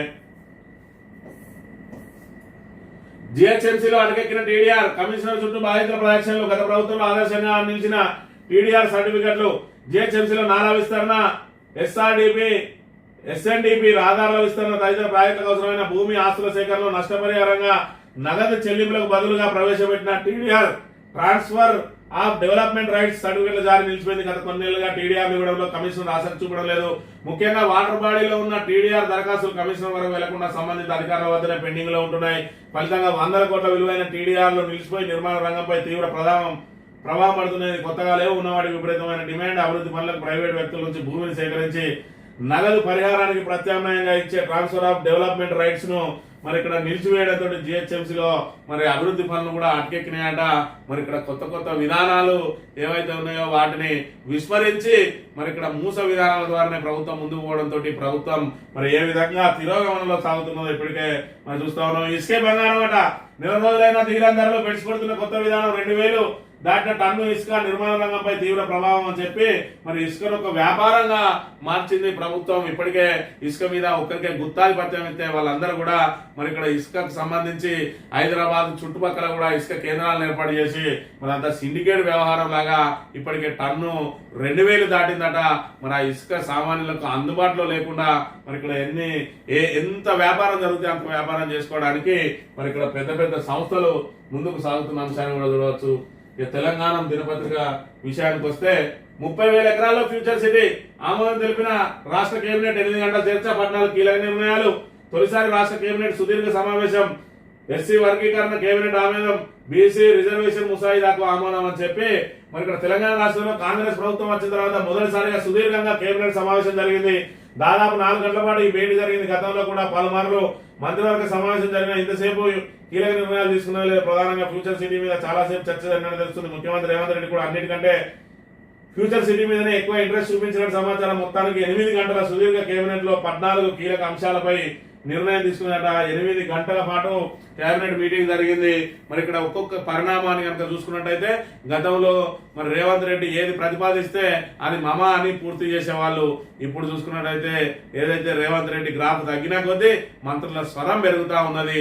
దాంతో వాడి వేడి చర్చలు మరి రేవంత్ రెడ్డి ప్రతిపాదించిన దాన్ని పూర్తి స్థాయిలో వ్యతిరేకించడం, ఏదైతే కొడంగల్ కోసం ఏదైతే ప్రయత్నాలు చేసుకుంటున్నారో దాని మీద మంత్రులు అభ్యంతరం తెలపడం, మరి కేబినెట్ ఆమోదం పొందడానికి రేవంత్ రెడ్డి నానా అపసోపాలు పడడం, ఇవన్నీ కూడా మరి ఇక్కడ పరిణామాలు చోటు చేసుకుంటున్న అంశాన్ని చూసుకున్నట్టయితే రేవంత్ రెడ్డి ప్రభావం మరి క్రమంగా తగ్గిపోతున్న అంశాన్ని అయితే మనం ఇక్కడ ప్రధానంగా గమనించవచ్చు. ఇక మంత్రులు ధిక్కార స్వరాన్ని వినిపిస్తున్న పరిస్థితిని కూడా మనం చూడవచ్చు. విదేశీ విద్యా పథకాన్ని నిర్వీర్యం చేశారు. సర్కార్ తీరు విద్యార్థుల పాలిట శాపం. ఎక్స్ వేదికగా ప్రశ్నించిన మాజీ మంత్రి హరీష్ రావు. విదేశీ విద్యా పథకం స్కాలర్షిప్ల విషయంలో కాంగ్రెస్ ప్రభుత్వం వ్యవహరిస్తున్న తీరు పేద మధ్యతరగతి విద్యార్థులకు శాపంగా మారిందని బీఆర్ఎస్ ఎమ్మెల్యే హరీష్ రావు విమర్శించారు. విదేశీ విద్యా పథకానికి సంబంధించి మరి ఇక్కడ ఎస్సీ ఎస్టీ బీసీ విద్యార్థులకు 20 లక్షల రూపాయల ఆర్థిక సాయం అందించేది. మరి ఇక్కడ మహిళలకు 2500 అయితే వృద్ధులకు 2000 4,000 పెంచి అదనంగా 2,000 ఇవ్వడానికే అపసోపాలు పడుతుంది. ఇంకా 20 లక్షల రూపాయలు కాంగ్రెస్ ప్రభుత్వం ఇస్తారని ఆలోచన చేసినా కూడా అది అత్యాశ అవుతుంది. మీరు ఎంత చెప్పుకున్నా దున్నపోతు మీద వాన పడ్డట్టే తప్ప కాంగ్రెస్ లో చలనం రాదు. హరీష్ రావు గారు ఈ విషయం మీరు ముందు గమనించాలి. ఇక సర్కార్పై ఉత్తరాల ఉద్యమం. కాంగ్రెస్ హామీల అమలుకు పోస్ట్ కార్డులు. ఢిల్లీ పెద్దలకు ఉత్తరాలు రాసిన ఆదిలాబాద్ మహిళలు సోనియా ఇంటిని ముట్టడిస్తామని చెప్పి లేఖలు అని చెప్పి మనకి సర్కార్ మీద ఉత్తరాల ఉద్యమం సాగుతా ఉన్నది. మరి ఎన్ని చేసినా కూడా ప్రభుత్వం మరి అపసోపాలు పడుతూ ఉన్నది. పరిపాలన మరి వైఫల్యం కొట్టొచ్చినట్టు కనబడుతూ ఉన్నది. వాళ్ళ అసమర్థత కేవలం నోటితోటే పాలన చేద్దాం అనుకున్నాడు రేవంత్ రెడ్డి. కానీ నోటితోటి కాదు, అధికారంలోకి వచ్చిన తర్వాత నీ చేతులతో చూపించాలి. ఈరోజు ప్రభుత్వాన్ని నడపడం అంటే మరొక ఇంటి పెద్ద ఏ విధంగా అయితే ఒడిదొడుకులు లేకుండా అంటే పిల్లలకు ఎలాంటి ఇబ్బందులు జరగకుండా ఏ విధంగా అయితే ఆ ఇంటిని వెళ్ళదీసుకుంటూ వస్తాడో మరి అక్కడ జరిగే ఏదైతే ఆటపోట్లు అన్నింటినీ కూడా తాను ఒక్కడే భరించి ఏ విధంగా అయితే ఇంటిలో ఉన్న సభ్యులందరినీ కాపాడుకుంటూ వస్తాడో ఈరోజు రాష్ట్రాన్ని కూడా ఆ విధంగా కాపాడాలి రేవంత్ రెడ్డి. కానీ ఆటపోట్లన్నీ జనాల మీద వేసి ఆయన మాత్రం ఎలాంటి ఒడిదొడుకులు లేకుండా బయటపడే ప్రయత్నం చేస్తా ఉన్నాడు. మరి ఇక్కడ 10 సంవత్సరాల పాటు కేసీఆర్ తెలంగాణ ప్రజలకు కాలుకు ములుగుచ్చకుండా కాపాడుకుంటూ వస్తే ఈరోజు రేవంత్ రెడ్డి తీసుకొచ్చి ఏకంగా ప్రజలందరినీ ముళ్ళకంపల్లో వేసి వేడుక చూస్తున్న పరిస్థితిని అయితే మనం చూడవచ్చు. ఈరోజు ఎంత చక్కటి భాష మాట్లాడుతూ ఉన్నాడు మైపాల్ రెడ్డి. కాంగ్రెస్ లో లౌడల పార్టీ అట. పటాన్ చెరువు ఎమ్మెల్యే సంచలన వ్యాఖ్యలు. నేను కాంగ్రెస్ కాదు, నాది పక్క బీఆర్ఎస్. గూడెం మైపాల్ రెడ్డి దిమ్మ తిరిగే షాక్ అని చెప్పి మరి ఇక్కడ ఆయన దగ్గర కేసీఆర్ ఫోటో పెట్టుకుంటా ఎందుకు పెట్టుకున్నాను కాంగ్రెస్ వాళ్ళు అన్నారు. కాంగ్రెస్ వాళ్ళు లౌడల పార్టీ, నాకు కాంగ్రెస్ పని లేదు, నేను పక్క బీఆర్ఎస్ ఎవరు చెప్పుకుంటారో చెప్పుకోపోడని నిన్న రోజున ఎమ్మెల్యే క్యాంప్ కార్యాలయంలో కాంగ్రెస్ కు సంబంధించిన కార్యకర్తలు అదేవిధంగా బీఆర్ఎస్ కు నుంచి ఆయనతో వెళ్లిన కార్యకర్తల మధ్య కూర్చొని మరి ఆయన కాంగ్రెస్ కు నాకు సంబంధమే లేదు, సెల్ నడువురు అని చెప్పి మాట్లాడిన మాటలను కూడా చూడవచ్చు. 13 రోజులు అయినా ఇంకా దొరకలే. ఎస్ఎల్బీసీలో అదు చిక్కిన మృతదేహాల ఆశకు ఇంకా గాలిస్తున్న అధికారులు. డెడ్ బాడీస్ గుర్తింపునకు క్యాడవర్ డాగ్స్. కేరళ నుంచి వచ్చిన 2 క్యాడవర్ డాగ్స్ లేటెస్ట్ టెక్నికల్ వినియోగించిన నో యూజ్, ఇంకా దొరకని 8 మంది కార్మికుల జాడ 2 రోజుల్లోనే పట్టుకొస్తా ఉన్నాడు ఉత్తమ్ కుమార్ రెడ్డి. 2 రోజులు ఏంది, 2 వారాల కత్తాన్ని అయినా కూడా ఇప్పటి వరకు మన మృతదేహాల కనీసం జాడ కూడా వాళ్ళు కనిపెట్టలేకపోతా ఉన్నారు. అసమర్థ ప్రభుత్వం ఉంటే ఏ విధంగా ఉంటది అనేది ఇలాంటి ప్రక్రియల ద్వారా మనకు తెల్లతెల్లం అవుతా ఉంటది. ఒకవైపు సౌకర్యాల కల్పన ఉండదు, ఒకవైపు రక్షణ చర్యలు ఉన్నాయి, మరోవైపు కనీసం సహాయక చర్యలు ఉన్నాయి. ఆ తర్వాత కనీసం సహాయక చర్యల్లో వాళ్ళని ఏ విధంగానైనా కాపాడలేకపోయినా ఆలస్యమైంది. కాబట్టి మరి ఇక్కడ మృతదేహాల వెలికితీత అన్న జరుగుతున్నారంటే ఆ మృతదేహాల వెలికితీత కూడా 13 రోజులు జరిగిన అపశోభాలు పడుతున్నాయి ప్రభుత్వం అనే విషయాన్ని కూడా మనం ఇక్కడ చూడవచ్చు. సాక్షి దినపత్రిక విషయానికి వస్తే బీసీలకు 42% కోట, మీరు 60 అంటారు, మీరు ఏం పోతుంది, మీరు ఇచ్చేటోళ్ళు కాదు, సచ్చినోళ్ళు కాదు, మీరు 60% ఏమన్నా ఇస్తారు. కానీ అక్కడ ఆమోదం పొందాల్సింది పార్లమెంట్లో మీకున్న సంఖ్య 99. మరి ఏ విధంగా మరి ఇక్కడ పార్లమెంట్ లో ఆమోదింపజేస్తామని ఆ రోజు కూడా పోని అధికారంలో ఉన్నది కాంగ్రెస్ కేంద్రంలో, మరి అందుకే వాళ్ళు భావించి పాపం హామీ ఇచ్చిండ్రు. మరి తీరా అధికారం ఏంది, వాళ్ళు ఏం చేస్తారు అనట్లేదు. ఆ రోజు కూడా బీజేపీ అధికారంలో ఉన్నది. పోనీ మరి మీకు వాళ్ళకు అతి సమీపంలో ఉన్నాయి అందామా అంటే అప్పుడు మీకు ప్రతిపక్ష హోదా కూడా లేదు కేంద్రంలో. మరి ఏ నమ్మకంతో మీరు 42% స్థానిక సంస్థలలో మరి రిజర్వేషన్ అమలు చేస్తామని చెప్పి హామీ ఇచ్చిండ్రు. ఈ రోజు రిజర్వేషన్ అమలు చేయలేక ఎందుకు అపశోభాలు పడుతున్నారు మరి ఇక్కడ ప్రజానికం అంతా గమనించాలి. ఇప్పటికే స్థానిక సంస్థలకు మరి ఇక్కడ ప్రజాప్రతినిధి లేక పాలనలో మరి ఏదైతే పల్లెల్లో పాలన పడకేసింది. కేంద్ర ప్రభుత్వ నిధులు లేవు, రాష్ట్ర ప్రభుత్వ నిధులు లేవు. దీపం పెడదాం, ఏదైతే చిన్న బల్బ్ పెడదామన్నా, చిన్న బ్లీచింగ్ పౌడర్ వేద్దామన్నా కూడా కార్యదర్శులు తమ సొంత జేబుల్లో ఉన్న ఏదైతే తమకు వచ్చే జీతంలో నుంచి మరి ఖర్చులు పెట్టాల్సిన దుస్థితి ఈ రోజు తెలంగాణ పల్లెల్లో నెలకొన్నది. అయినా కూడా సర్పంచ్ ఎలక్షన్లను నిర్వహించడానికి మరి ఇక్కడ ప్రభుత్వానికి మరి ఇక్కడ ముఖ తెలివి లేదు. ఎందుకంటే ముఖం లేదు. వాళ్ళు 42% ఇచ్చినాకనే స్థానిక సంస్థల ఎన్నికలు పెడతా అన్నారు. కనీసం మన సర్పంచ్లకు పర్సన్ ఇన్ఛార్జ్ ఇచ్చినా కూడా దిక్కు దివాణం ఉండేది, అది కూడా ఇవ్వలేదు. అట్లు ఇచ్చినా కూడా కనీసం కేంద్ర ప్రభుత్వం నుంచి నిధులు వచ్చే అవకాశం ఉండేది. ఇప్పుడు పూర్తి స్థాయిలో కేంద్ర ప్రభుత్వం నుంచి వచ్చే నిధులను మరి ఎండబెట్టి ఈ రోజు రాష్ట్ర ప్రభుత్వం కూడా నిధులు లేకుండా పూర్తిగా గ్రామాల్లో గ్రామ పంచాయతీలను నిర్వీర్యం చేస్తున్న పరిస్థితులు కూడా మనం ఇక్కడ చూడాలి. పునాదిని మించిన గుంతలోతు, పెను ప్రమాదంలో శ్రీశైలం జలాశయం, తక్షణమే అధ్యయనాలు మరమ్మతులు చేపట్టాలని ఎన్డీఎస్ఏ కమిటీ. డ్యామ్ దిగువన 120 లోతైన గుంత ఉన్నట్టు తేల్చిన సర్వే. ఇది డ్యామ్ పునాదుల కింది వరకు విస్తరించిందనే అనుమానాలు. పునాదుల కింద రాతి పలకాల మధ్య పెలుసులతో కూడిన అతుకులు డ్యామ్ భద్రతకు ఇది అత్యంత ప్రమాదకరమన్న నిపుణులు అని చెప్పి మరి ఇక్కడ శ్రీశైలానికి సంబంధించి అటు ఏపీ చూసుకుంటా ఇటు తెలంగాణ చూసుకుంటా అంటే నీళ్లు 2 వాడుకుంటా ఉన్నాయి, కానీ మరి దాని బాగోగులు మాత్రం ఎవరు పట్టించుకుంటలేరు అనేది ఇప్పుడు ఎన్డీఎస్ఏ వాదన. మరి ఇక్కడ ఎవరైతే దాన్ని బాగోగులను పట్టించుకుంటారో వాళ్ళే దానికి ఓనర్ అని కూడా నిన్న రోజున వాళ్ళు ప్రకటన చేసిన అంశాన్ని కూడా మనం చూడవచ్చు. కాంగ్రెస్ లో కులాల లెక్కలు, సామాజిక వర్గాల వారిగా కూడికలు తీసివేయడంతో కసరత్తు. బీసీలకు 2 కేబినెట్ బెర్తులు కావాలంటున్న టీపీసీసీ చీఫ్. రెడ్లకు 2 మంత్రి పదవులు అవసరం అంటున్న మరో ముఖ్య నేత. మాది వర్గాలను ఒప్పించకుండా పదవుల కూర్పు, అన్ని పదవులు భర్తీ చేసే యోచనలో ఏఐసీసీ. అంటే మాలకు 1, మాదికి 1, బీసీకి 2, రెడ్లకు 2 ఇస్తారా మరి ఇక్కడ మంత్రి పదవులు అనేది కూడా మనం ఇక్కడ చూడాలి. ఉక్రెయిన్ భద్రత కోసం అవసరమైతే అణ్వాయుధాలు కూడా ఉపయోగిస్తామని చెప్పి నిన్న రోజున ఫ్రాన్స్ మరి అధ్యక్షుడు ఆయన ప్రకటించిన ఇమాన్యుయల్, ఏదైతే ఫ్రాన్స్ అధ్యక్షుడు ఇమాన్యుయల్ అవసరమైతే అణ్వాయుధాలు కూడా వాడతామని చెప్పి ఇటు అమెరికాను కూడా పరోక్షంగా హెచ్చరించిండు. మరి ఇది ఏదైతే ప్రపంచంలో మూడో ప్రపంచ యుద్ధం ఇలాంటి మాటల వల్లనే వచ్చే ప్రమాదం ఉన్నదని కూడా కొంతమంది మరి ఇక్కడ ఆవేదన వ్యక్తం చేస్తున్న పరిస్థితిని కూడా చూడవచ్చు. ఆంధ్రజ్యోతి విషయానికి వస్తే అమెరికాలో ఎన్ఆర్ఐలే లక్ష్యంగా సైబర్ దోపిడీ. మాదాపూర్లో 62 మందితో కాల్ సెంటర్, పేపాల్ పేరిట ఫోన్లు. ఉద్యోగులుగా ఈశాన్య రాష్ట్రాల యువత అక్రమ లావాదేవీలను బెదిరించి సొమ్ము వసూలు. ఆ డబ్బును క్రిప్టో కరెన్సీగా మార్చి దుబాయ్కి మళ్లింపు. నిర్వాహకురాలు, ఉద్యోగుల అరెస్టు. గుజరాత్కు చెందిన సూత్రధారి మరో 2 పరారు. అమెరికా వేలతో నడిచే కాల్ సెంటర్లపై నిఘా పెట్టండి, పోలీసులకు డీజీ షికాగోయల్ సూచన అని చెప్పి మరి ఇక్కడ అమెరికన్లు ఎన్ఆర్ఐలే లక్ష్యంగా సైబర్ దోపిడీకి పాల్పడతామన్న, అది కూడా హైదరాబాద్ నగర నడిబొడ్డున. మరి ఇప్పటి వరకు పోలీసులు ఎక్కడెక్కడో యూపీ, బీహార్ లాంటి రాష్ట్రాల్లో వాళ్ళని సైబర్ దోపిడీ నేరగాలను పట్టుకొస్తాను అని చెప్తే ఏకంగా హైదరాబాద్ లోనే మకాం వేసి పెద్ద కాల్ సెంటర్ పెట్టి మరి సుమారు 62 మంది మరి ఈ కాల్ సెంటర్ లో పనిచేసుకుంటూ వివిధ వర్గాలను దోపిడీ గురి చేస్తా ఉన్నారు. మిమ్మల్ని డిజిటల్ అరెస్ట్ చేస్తున్నాం అని చెప్పి, లేదంటే మీకు సంబంధించిన అకౌంట్ లో ఈ డబ్బులు ఎక్కడి నుంచి వచ్చినాయని చెప్పి మరి వివిధ రకాల బెదిరింపులతోటి వాళ్ళ దగ్గర ఎంతో కొంత లాగే ప్రయత్నం చేస్తున్న పరిస్థితిని మరి ఇక్కడ నిన్న రోజున హైదరాబాద్ కేంద్రంగా జరగడం మాత్రం ఇది కలకలం లేపిన అంశాన్ని కూడా మనం ఇక్కడ ప్రధానంగా గమనించాలి.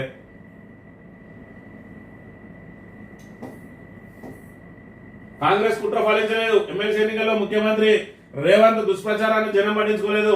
మంత్రులకు ప్రజలు కర్రకాల్చి బాధ పెట్టారు. ఉద్యమకారుల ఆకాంక్షలు నెరవేర్చేది బీజేపీనే. కేంద్ర బొగ్గు గనుల శాఖ మంత్రి కిషన్ రెడ్డి అని మరి ఇక్కడ బీఆర్ఎస్ పోటీలో లేదు, మిగిలింది కాంగ్రెస్ బీజేపీ. మరి ఇక్కడ చూసుకుంటే రేవంత్ రెడ్డి ప్రచారం పూర్తిగా ఎప్పుడు ఎక్కడ ప్రచారం చేసినా కూడా అది బీజేపీకి లాభించే విధంగానే ఉంటుంది. మహారాష్ట్రకు సంబంధించి మహారాష్ట్ర ఒకవైపు ఎన్నికలు జరుగుతున్న వేళ మేము రైతులకు రుణమాఫీ పెద్ద ఎత్తున చేస్తున్నాం, కావాలంటే తెలంగాణలో చూడండి అనగానే రేవంత్ రెడ్డి ఇక్కడ రుణమాఫీ ఎత్తేసిండు, సగానికి సాపదొట్టిండు.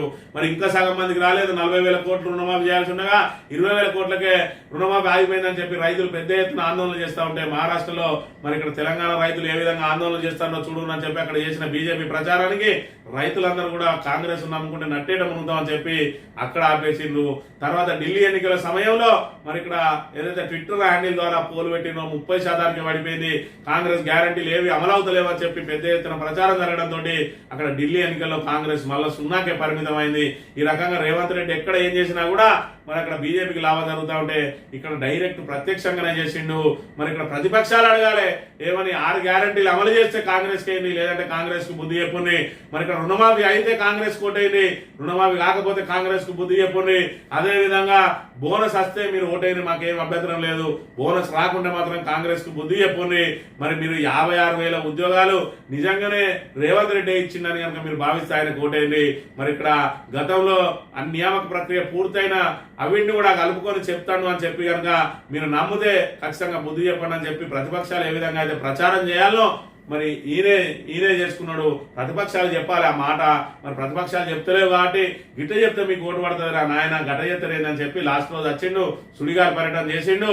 మరి ఇక్కడ ఆయన చేసిన ఏవైతే విఫలమైందో ఆ విఫలమైన అన్నింటి కూడా ప్రజల ముందు పెట్టి ఇవి విఫలమైన కాబట్టి మీకు ఇంకా కూడా సిగ్గు శరం లేకపోతే కాంగ్రెస్ కోటేరు అన్నట్టుగా ప్రచారం చేసి పోవడంతో అందరూ కూడా బీజేపీ వైపు హరికృష్ణ వైపు మళ్ళడంతో మరి ఇక్కడ పూర్తి స్థాయిలో కాంగ్రెస్ గ్రాఫ్ పడిపోయింది. అప్పటి వరకు కూడా నరేందర్ రెడ్డికి సొంత ఇమేజ్ తోటన్నా గెలుస్తాడు కావచ్చు అని అనుకున్నారు. ఎందుకంటే ఆయనకు సంబంధించిన వాళ్ళే మరి అత్యధికంగా ఉన్నారని చెప్పి ఆయన చెప్పుకున్నాడు కాబట్టి ఒకవైపు ఆయన మీద ఆయన ఫీజులు కట్టడని, ఫీజులు తక్కువ చేయడని, అదేవిధంగా ఆయన ఎవరికి ఫోనాల్లో దొరకడని చెప్పి నెగిటివ్ ప్రచారం జరిగినా కూడా అదంతా కూడా మరి ఇక్కడ దాన్ని అధిగమిస్తాం మేము, నాకు సంబంధించిన వాళ్ళే అత్యధికులు ఉన్నారని చెప్పి ఏదైతే నరేందర్ రెడ్డి భావించిందో సీఎం మర్చిపోయిన తర్వాత ఒక్కసారిగా కుప్పకూలిపోయింది ఆయన గ్రాఫ్ అంతా అనే విషయాన్ని. అది ఇక్కడ మెరుగైంది. ఇద్దరు మరి ఇక్కడ ఒకవైపు ఏదైతే మరి ధర్మపురి అరవింద్ రేవంత్ రెడ్డి రావడానికి స్వాగతిస్తామంటాడు, మరోవైపు వీళ్ళిద్దరు నువ్వు నన్ను కొట్టినట్టు చేయి, నేను నిన్ను తిట్టినట్టు చేస్తా అని చెప్పి ఇద్దరు కళ్ళబొల్లి మాటలు చెప్పుకుంటా ఇక్కడ కాంగ్రెస్ బీజేపీ కుమ్మక్కై ఈరోజు బీజేపీ గెలుపుకు రేవంత్ రెడ్డి కారణం అవుతున్న విషయాన్ని అయితే మనం ఇక్కడ ప్రధానంగా చూడవచ్చు. ఈనాడు దినపత్రిక విషయానికి వస్తే సీఎం కోటాలు కర్రగాల్చి ఖాతా పెట్టిరని శ్రీశైలం దిగువన ఏర్పడిన గొయ్యి, పైకి గుమగుమలు, వంటగదిలో బొద్దింకలు, అనేక రెస్టారెంట్లో శుచి శుభ్రత లేని కిచెన్లు, పరిసరాల్లో కీటకాలు, తుప్పు పట్టిన పాత్రలు అని చెప్పి రెస్టారెంట్లోకి ప్రవేశించగానే వంటకాల గుమగుమలు, ఆహా ఏమి రుచి అనిపిస్తాయి, ఆకర్షించే టేబుల్, ఎటు చూసిన సర్వర్లు, అందమైన పరిసరాలు, ఈ హోటల్ విందు భలే పసంద్ అనే వాతావరణం ఉంటుంది. కానీ ఒక్కసారి కిచెన్ లోకి వెళ్ళి చూడండి, అక్కడ బొద్దింకలు, తుప్పు పెట్టిన పాత్రలు, ఈగలు, దోమలు వాళ్ళతో మరి ఇక్కడ పరిసరాల దర్శనమిస్తాయట. రాష్ట్రంలో అనేక రెస్టారెంట్లలో మరి దుస్థితి ఏ విధంగా ఉన్నది అని అంటే మరి ఇక్కడ అధికారుల అలసత్వంతో ఖచ్చితంగా అధికారులు కనుక తరచూ మరి ఇక్కడ తనిఖీలు చేసినట్టయితే ఇలాంటి అపరిశుభ్ర వాతావరణం ఆ కిచెన్ లో ఉండే ప్రమాదం ఉండదు. కాబట్టి మరి ఇక్కడికి వచ్చే అధికారులు వాళ్ళు ఇచ్చే 5,000 10,000 జేబులో పెట్టుకొని వెళ్ళిపోయినంత కాలం మరి ఇక్కడ కిచెన్లు అపరిశుభ్రంగానే ఉంటాయి. మరి అదే విధంగా ఏదైతే అందులో తిన్న వాళ్ళు అస్వస్థతకు గురవుతూనే ఉంటారు. ఇదంతా కూడా పూర్తిగా అధికారుల వైఫల్యమే అని చెప్పి మరి ఇక్కడ ఇప్పటికైనా అధికారులు కన్ను తెరవాలని దీన్ని ప్రధానంగా మరి వార్త ద్వారా తెలుసుకోవాల్సింది ఏంటంటే ముందుగా తనిఖీ అధికారులు కన్ను తెరవాల్సిన బాధ్యత వాళ్ళ మీద ఉందని చెప్పి కోరుతూ ఇది ఈరోజు మార్నింగ్ న్యూస్. తిరిగి రేపు వెళ్తాం. Thank you very much.